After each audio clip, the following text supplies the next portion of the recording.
আলমে আরওয়াহ কি, তাকে আসলে ছিল বা আছে? আলমে আরওয়াহ বলতে কোনো কিছু আসলে আগে নাই। আগে নাই বুঝেন কিনা? মৃত্যুর পরে মানুষের রূহ কোথায় যায়? হয় লিন না সিজিন। এই লিনে একত্র হয় রূহগুলো, আরওয়াহগুলো সিজিনে আবার একত্র হয়। তো আযাব কবরও হয়, ওখানেও হয়। নেয়ামত কবরও পায়, ওখানে পায়। একজন আমাকে প্রশ্ন করেছে, ওই যে হাদিসে আছে নাম কানাউমাতুল আরুস, তুমি ঘুমাও ঘুমাও যেভাবে একজন আরুস ঘুমায়, অর্থাৎ দুলহান যেভাবে ঘুমায়, উনি এই কনে যেভাবে ঘুমায় সাধারণত, সেইভাবে তুমি ঘুমাও, মানে তোমার ঘুমটা কোনো ডিস্টার্ব করা হবে না। তো তাহলে আর নেয়ামত পাইলে করতে গিয়ে ঘটনা হলো সে কিয়াস করতেছে দুনিয়ার উপরে।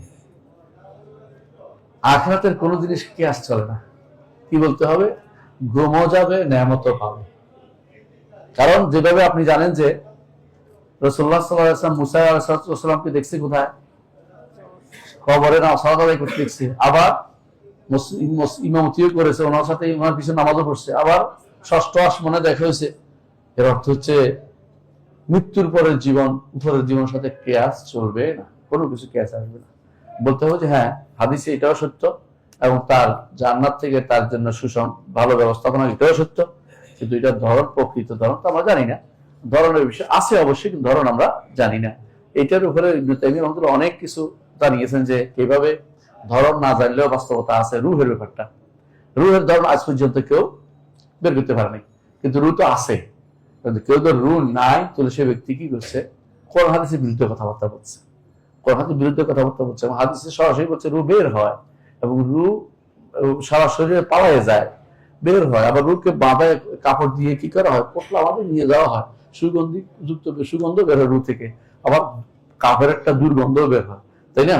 এটাও হাদিসে আছে। তারা তো রু আলাদা, জাসাদ আলাদা, শরীর আলাদা। তো রু যদি আমার শরীরে আছে, কিন্তু এই পর্যন্ত বৈজ্ঞানিকরা ওদের বিজ্ঞান কাটিয়ে রুহের কোন খুঁজে পায়নি। অর্থ হচ্ছে রু খুঁজে পায় না আল্লাহ তাআলা। এই জন্য যেগুলি বলছেন সত্য বিশ্বাস করতে হবে, ধরন জানা চেষ্টা করবেন না। তো এখানে আলমে আরওয়াহ প্রশ্ন আসছে।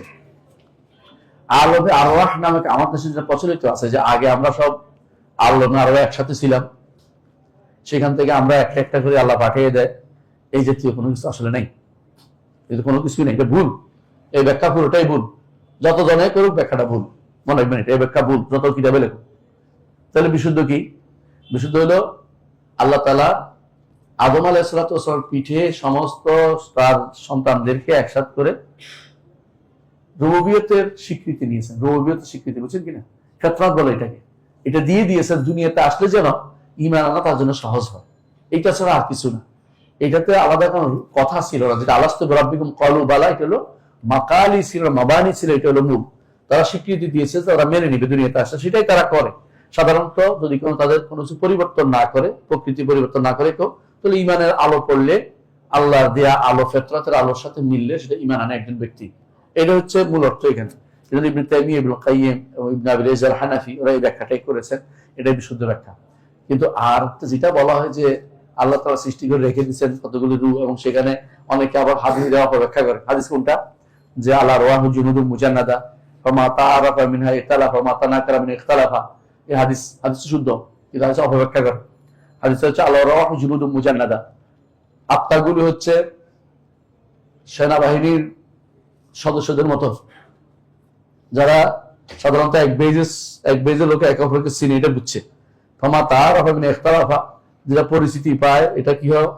তালাফা, পরস্পরের মধ্যে সম্প্রীতি বাড়ে, অপরিচয় হলে অসম্প্রীতি হয়।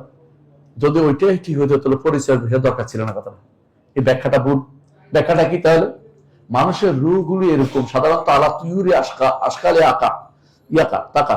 আপনি যদি কোন দেখবেন যে একজন তালেবে ইলমকে ভালোবাসে, একজন রিক্সা চালকের সাথে তার সমিতি হয়, ট্রাক ড্রাইভারের সাথে সমিতি হয়। হ্যাঁ, ট্রাক ড্রাইভারের সাথে দেখবেন যে ওই রিক্সা চালকের সমিতি হয়, রিক্সা চালকের দেখতে ঘৃণা করে, বাট তুই আসর কেন, আমি জোরে চালাতে পারতেছি না। এটার উদ্দেশ্য হলো এটা যে আল আরওয়াহু জুনুদুম মুজান্নাদা, মানুষের রূহগুলো এমন যে মানে জুনুদ, সৈন্যের মতো, দুনিয়াতে আসার পরে যখন মানুষের সাথে পরিচিতি পায় তো তাদের মধ্যে একটা ভালোবাসা তৈরি হয়। আবার যদি কোনো পরিস্থিতি না থাকে তখন নিশ্চয়ই চোর হবে, কিন্তু আসলে ভালো মানুষ। পরিস্থিতি না থাকার কারণে খারাপ ধারণা নিয়ে বসে আছে। এটাও হাদিসের অর্থ। এটা হাদিস এটা নয় যে আগে একখানে ছিলাম এই জন্য আমরা একেবারে চিনে ফেলেছি। এগুলো হিন্দুদের কথা, মুসলমানের কথা না। এগুলো বুঝাচ্ছ, হিন্দুরা মনে করে এক জন্মে দেখা হয়েছিল, আরেক জন্মে দেখা হবে, এই যে হিন্দুদের কথা। এগুলো হিন্দুদের মুসলমানের কথা না। আশা করি বিষয়টা বুঝছেন।